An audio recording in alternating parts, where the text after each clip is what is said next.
It's kind of amazing when you think about it. How many people we all know, even just casually, who are touched by, well, alcohol use disorder. And I don't just mean the person, Yeah. struggling with alcohol, right? But their partners, their families, like it really has this ripple effect. So that's what we're really diving into today. This idea of like how to support a partner, with AUD. And we've got this guide here that we're going to be using as kind of our roadmap for this deep dive. It's really practical, which I appreciate. And just a quick reminder before we jump in, we're all about information and support here, not not medical advice, right? No. Yeah, you're so right. I think the impact on families, on everyone around the person struggling, it's huge, and it's something we really need to talk about more. Yeah. Because it's easy to feel so alone in this situation, but the reality is there are so many people out there navigating these exact same challenges, right? So approaching this whole thing with empathy for everyone involved, it's really key. Empathy and understanding, yeah. And I think part of that is, understanding what we're even dealing with, right? Like, what is this thing? So this guide we've got, it breaks down alcoholism into like these four stages.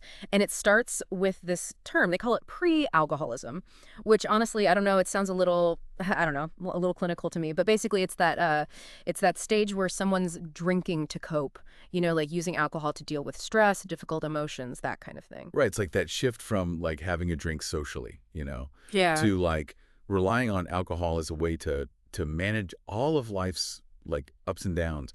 And that's, I think, where it can be really tricky to spot because it's not always obvious, like to the outside world. You know what I mean? Yeah, totally. It can be really subtle.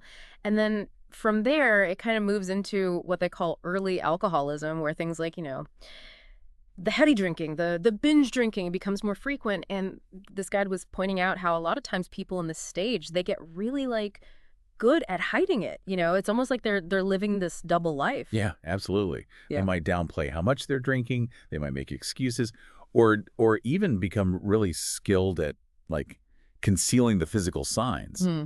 And sadly, that often just delays getting them the help they need. Which is why like recognizing those early stages is so crucial, right? So let's say you're concerned about your partner. What are some of those like red flags? What are some things to look out for? Yeah, that's such a good question.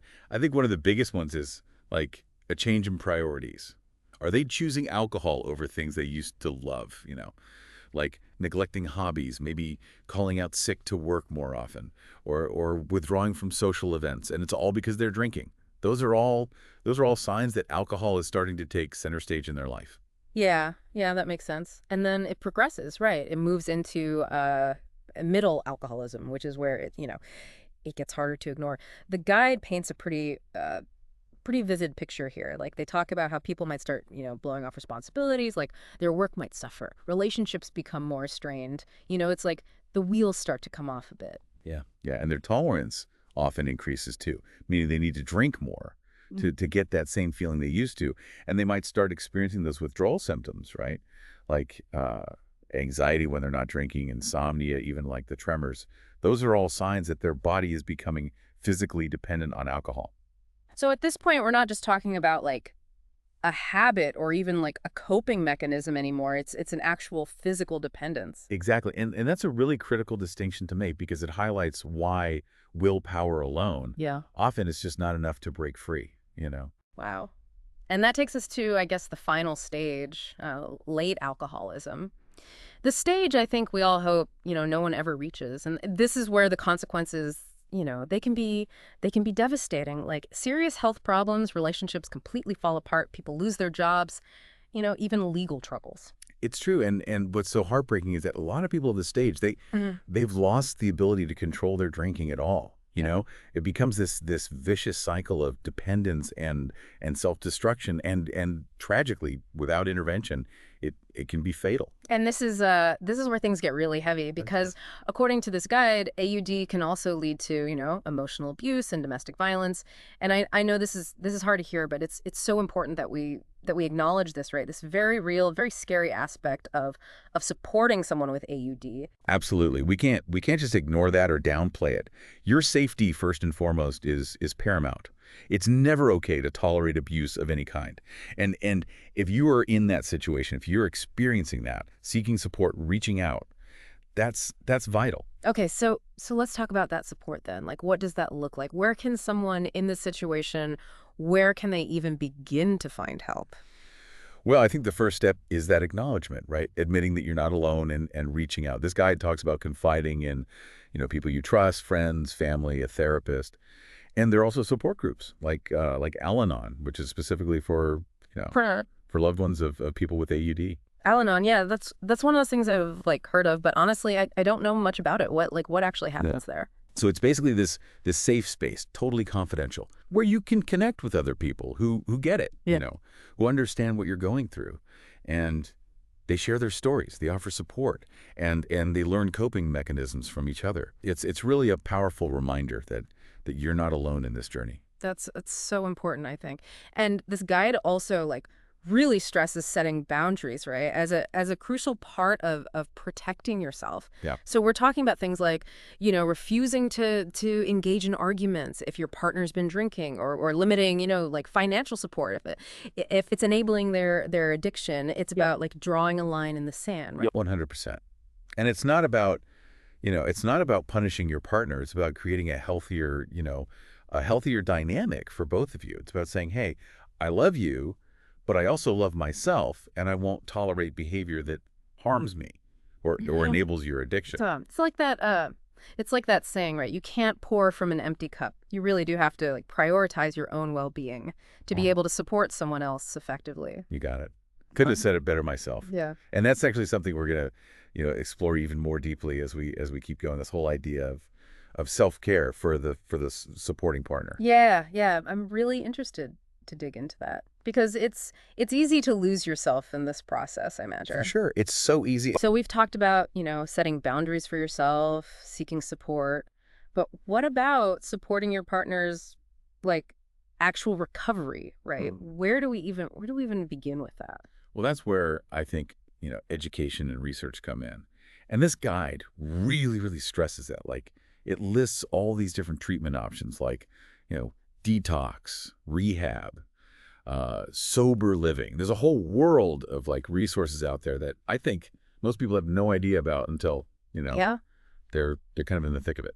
Yeah, for sure. It can feel overwhelming, all that stuff. And I imagine it's different for everyone too, right? Depending on how severe their AUD is, and just that personality and all that. Oh, absolutely. Everyone's recovery journey is going to be unique. And that's why I think professional guidance is so crucial.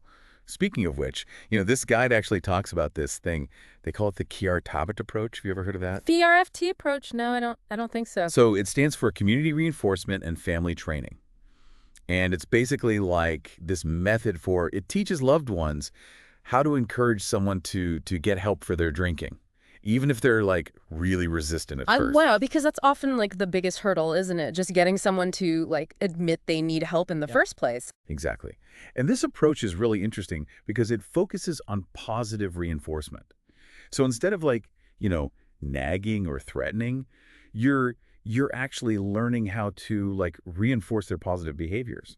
So for example, if your partner manages to have a sober weekend, you would acknowledge that. You'd celebrate that small victory with them. So it's about shifting the dynamic then from conflict and blame to support and encouragement. Exactly, yeah.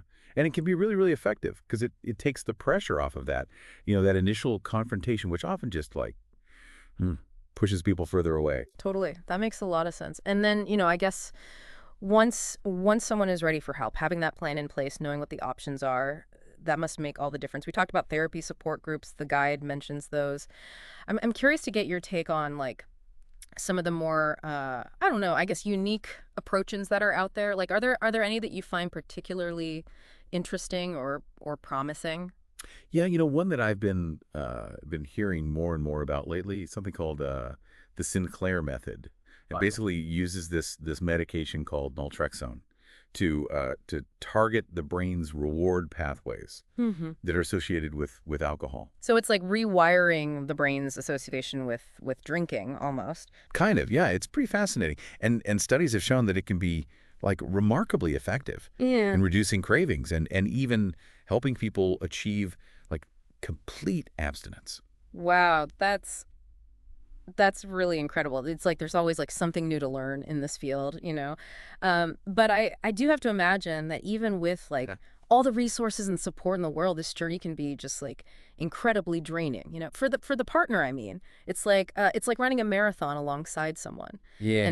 and cheering them on every step of the way. Yeah, it's a powerful analogy. And the guide actually it really emphasizes that, like the importance of self-care for the supporting partner. It even dedicates like a whole section to it. Yeah. And rightfully so. Because it is easy to like get so caught up, right, in your partner's recovery that you kind of neglect your own well-being. Oh, 100%.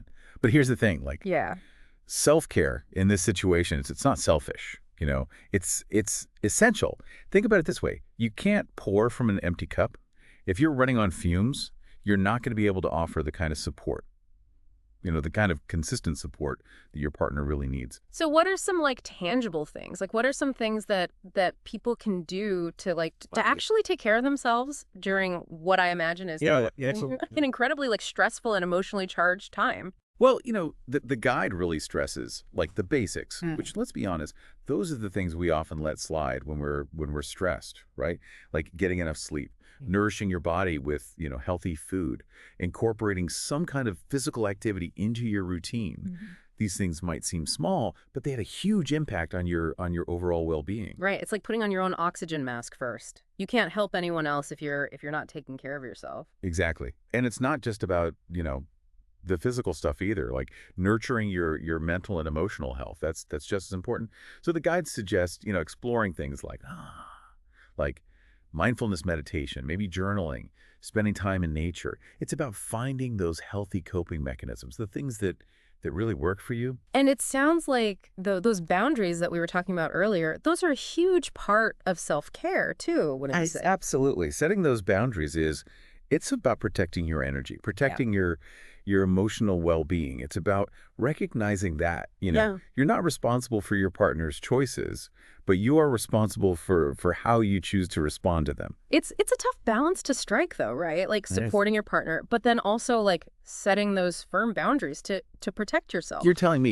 it's not always easy. And that's really, I think, where, open and honest communication comes in. Communication, right. Like that feels like a whole, Yeah. that could be a whole other deep dive, honestly. Right. But it makes sense though, right? Like if you're both on the same page, if you're working together, I mean, it's got to make the whole journey a little less, a little less bumpy. Oh yeah, communication it's huge, and it can make all the difference. This guide actually, it gives some like really, really great tips. Yeah. For like how to actually navigate those conversations about your partners, about their drinking. Right. And one thing it emphasizes is like Sure. approaching it from a place of like love and concern, Right. Right, not blame or judgment, which I thought that was really, really insightful. Yeah, because it's so easy to like slip into that blame game, you know? Especially when you're feeling like, frustrated and hurt and all of that. Oh, for sure. But imagine if like, someone came at you with all these accusations when you were struggling with something.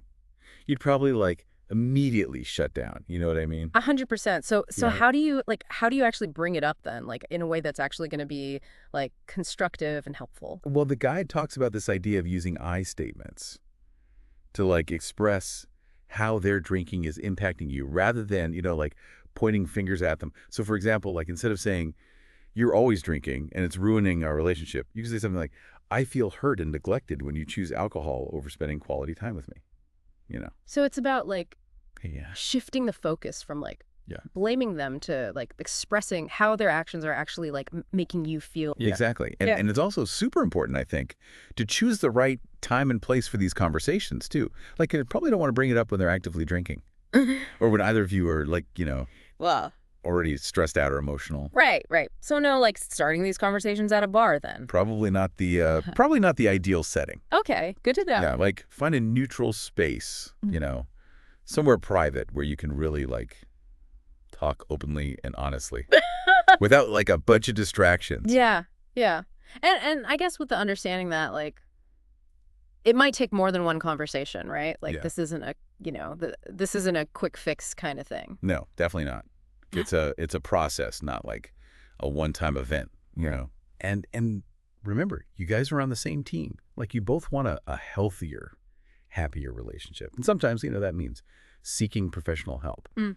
to help guide you through those conversations and to like develop a plan together. It's like you were saying earlier, like knowledge is power. Yeah. The more you understand about addiction and recovery, the better equipped you'll be to Yeah. to actually navigate this whole thing. We've covered so much today, though, like everything from the the science behind AUD to those practical tips for Man. supporting your partner, prioritizing your own well-being. If you had to distill it all down to one key message for our listeners, what would you say? Ooh, that's a good question. I think it would be this, just remembering that recovery is not just possible, but it's happening every day. Mm-hmm. Like people can and do overcome alcohol use disorder. And there's so much support out there to help people get there. It's a really hopeful message, I think, and a good reminder that you are not alone in this. So if you're supporting a partner with AUD, be kind to yourself. Seek out support and know that there are brighter days ahead. Absolutely. And if something, something in this deep dive has resonated with you, if you're hearing those echoes of concern for yourself or for someone you love, don't wait, reach out, get help. It could change everything. Couldn't agree more.